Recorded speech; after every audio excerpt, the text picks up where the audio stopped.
So there are times when I see numbers and I feel like Joey from Blossom and go, whoa, this is an instance of it. Okay, Mike Johnson's major potential headache.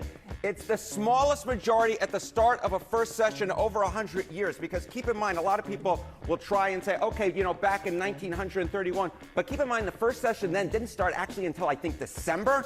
And there were a ton of vacancies. So I actually went further back into the record books and said, okay, when the first section actually started, and this is the smallest since at least 1917, if not further back, because we got 219 for the Republicans, because Matt Gaetz says he's not joining this Congress, and 215 for the Democrats likely tomorrow. We're talking about, yeah, it's pretty tight. It's pretty gosh darn tight. We're talking about a difference of, get this, just 4 seats between Republicans and Democrats. Virtually no margin for error.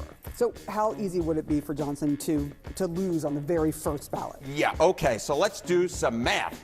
I like doing math right No after thanks. New Year's, don't you? Not like that we had anything in our bodies, you know, that might make our minds go a little bit crazy. All right, GOP reps can sink Johnson's Speaker's bid if on a given ballot at least. This is scenario number 1. Scenario number 1 is if 2 Republicans vote against him, of course, assuming 434 voted Dems, no Dems vote for Johnson.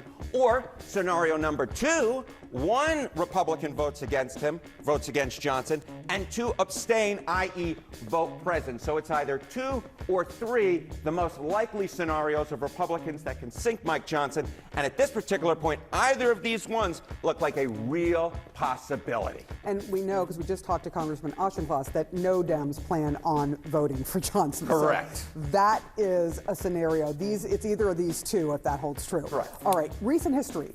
We've been through this before. Like I said, it's kind of a Groundhog Day.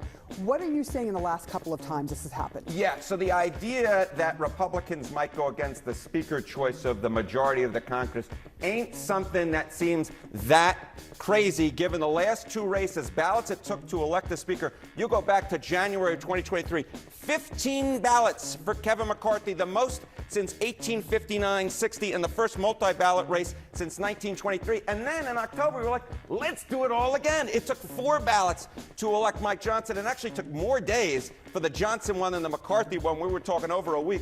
So, folks, look, we'll see what happens tomorrow. We don't know, but get your seatbelts, buckle in. It's a new year, but it's the same old story when it comes to speaker races being quite nutty. The fact that you quoted Blossom, which I don't know how many people know that show. I love that show. Great It really theme song. caught John's attention. I know that for a fact. I get John's attention rather easily just by looking straight into the camera. Good times. Harry Enten, thank you so much. Thank you. Appreciate It just feels like a whole new year for Harry Enten. Right? I It see does, doesn't it? so many changes. a lot of Quoting things Joey happening from here. Blossom.